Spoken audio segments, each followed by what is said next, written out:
Welcome to Presently Engaged Through the Bible, the 5-day Bible reading podcast. I'm Mandy Pallock, and we're enjoying the Word together. Today we find joy in 2 Kings 4-6 and Matthew 5. This is the word of the Lord. 2 Kings 4. Now the wife of one of the sons of the prophets cried out to Elisha, "Your servant, my husband, is dead, and you know that your servant feared the Lord. And now his creditor is coming to take my 2 children as his slaves." "How can I help you?" asked Elisha. "Tell me, what do you have in the house?" She answered, "Your servant has nothing in the house but a jar of oil." "Go," said Elisha, "borrow jars, even empty ones, from all your neighbors. Do not gather just a few. Then go inside, shut the door behind you and your sons, and pour oil into all these jars, setting the full ones aside." So she left him, and after she had shut the door behind her and her sons, they kept bringing jars to her, and she kept pouring. When all the jars were full, she said to her son, "Bring me another." But he replied, "There are no more jars." Then the oil stopped flowing. She went and told the man of God, and he said, "Go, sell the oil and pay your debt. Then you and your sons can live on the remainder." One day, Elisha went to Shunem, and a prominent woman who lived there persuaded him to have a meal. So whenever he would pass by, he would stop there to eat. Then the woman said to her husband, "Behold, now I know that the one who often comes our ways is a holy man of God. Please let us make a small room upstairs and put in it a bed, a table, a chair, and a lamp for him. Then when he comes to us, he can stay there." One day, Elisha came to visit and went to his upper room to lie down. And he said to Gehazi, his servant, "Call the Shunammite woman." And when he had called her, she stood before him. And Elisha said to Gehazi, "Now tell her, 'Look, you have gone to all this trouble for us. What can we do for you? Can we speak on your behalf to the king or the commander of the army?" "I have a home among my own people," she replied. So he asked, "Then what should be done for her?" "Well, she has no son," Gehazi replied, "and her husband is old." "Call her," said Elisha. So Gehazi called her, and she stood in the doorway. And Elisha declared, "At this time next year, you will hold a son in your arms." "No, my lord," she said, "do not lie to your maidservant, O man of God." But the woman did conceive. And at that time, the next year, she gave birth to a son, just as Elisha had told her. And the child grew, and one day he went out to his father, who was with the harvesters. My head," he complained to his father. So his father told a servant, "Carry him to his mother." After the servant had picked him up and carried him to his mother, the boy sat on her lap until noon, and then he died.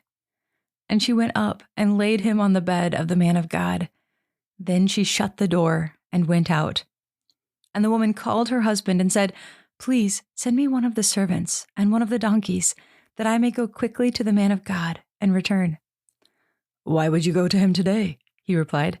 "It is not a new moon or a Sabbath." "Everything is all right," she said. Then she saddled the donkey and told her servant, "Drive onward. Do not slow the pace for me unless I tell you." So she set out and went to the man of God at Mount Carmel. When the man of God saw her at a distance, he said to his servant Gehazi, "Look, there is the Shunammite woman. Please run out now to meet her and ask, 'Are you all right? Is your husband all right? Is your child all right?'" And she answered, "Everything is all right." When she reached the man of God at the mountain, she clung to his feet. Gehazi came over to push her away, but the man of God said, "Leave her alone, for her soul is in deep distress, and the Lord has hidden it from me and has not told me." Then she said, "Did I ask you for a son, my lord? Didn't I say, 'Do not deceive me'?" So Elisha said to Gehazi, "Tie up your garment, take my staff in your hand, and go. If you meet anyone, do not greet him, and if anyone greets you, do not answer him. Then lay my staff on the boy's face." And the mother of the boy said, "As surely as the Lord lives, and as you yourself live, I will not leave you." So he got up and followed her. Gehazi went on ahead of them and laid the staff on the boy's face, but there was no sound or response. So he went back to meet Elisha and told him, "The boy has not awakened." When Elisha reached the house, there was the boy lying dead on his bed. So he went in, closed the door behind the two of them, and prayed to the Lord. Then Elisha got on the bed and lay on the boy, mouth to mouth, eye to eye, and hand to hand. And as he stretched himself out over him, the boy's body became warm. Elisha turned away and paced back and forth across the room. Then he got on the bed and stretched himself out over the boy again. And the boy sneezed 7 times and opened his eyes. Elisha summoned Gehazi and said, "Call the Shunammite woman." So he called her, and she came. Then Elisha said, "Pick up your son."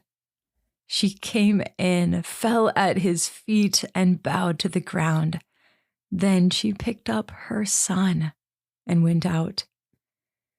When Elisha returned to Gilgal, there was a famine in the land. As the sons of the prophets were sitting at his feet, he said to his attendant, "Put on the large pot and boil some stew for the sons of the prophets." One of them went out to the field to gather herbs, and he found a wild vine from which he gathered as many wild gourds as his garment could hold. Then he came back and cut them up into the pot of stew, though no one knew what they were. And they poured it out for the men to eat. But when they tasted the stew, they cried out, "There is death in the pot, O man of God!" And they could not eat it. Then Elisha said, "Get some flour." He threw it into the pot and said, "Pour it out for the people to eat." And there was nothing harmful in the pot.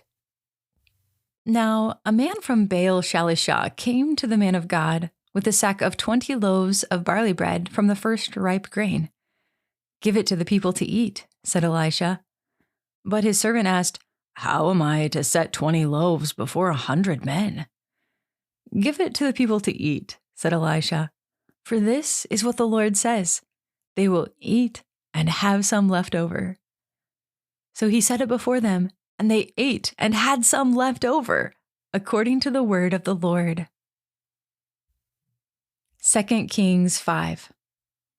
Now Naaman, the commander of the army of the king of Aram, was a great man in his master's sight and highly regarded, for through him the Lord had given victory to Aram, and he was a mighty man of valor. But he was a leper.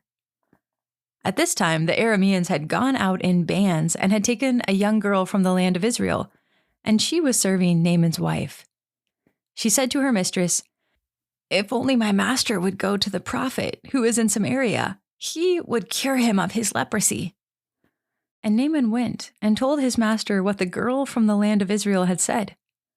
"Go now," said the king of Aram, "and I will send you with a letter to the king of Israel." So Naaman departed, taking with him 10 talents of silver, 6,000 shekels of gold, and 10 sets of clothing. And the letter that he took to the king of Israel stated, "With this letter I am sending my servant Naaman, so that you may cure him of his leprosy." When the king of Israel read the letter, he tore his clothes and asked, "Am I God, killing and giving life, that this man expects me to cure a leper? Surely you can see that he is seeking a quarrel with me." Now when Elisha, the man of God, heard that the king of Israel had torn his clothes, he sent a message to the king, "Why have you torn your clothes? Please let the man come to me, and he will know that there is a prophet in Israel." So Naaman came with his horses and chariots and stood at the door of Elisha's house.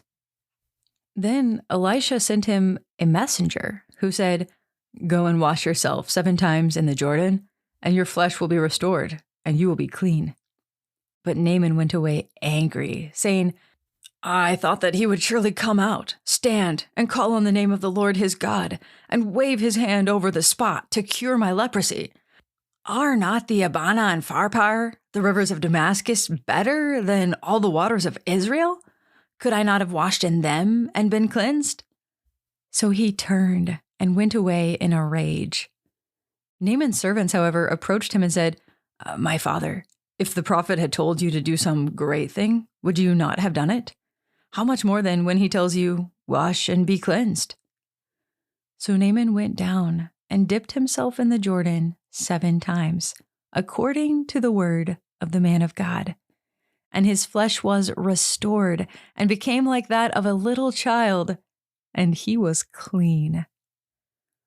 Now Naaman and all his attendants went back to the man of God,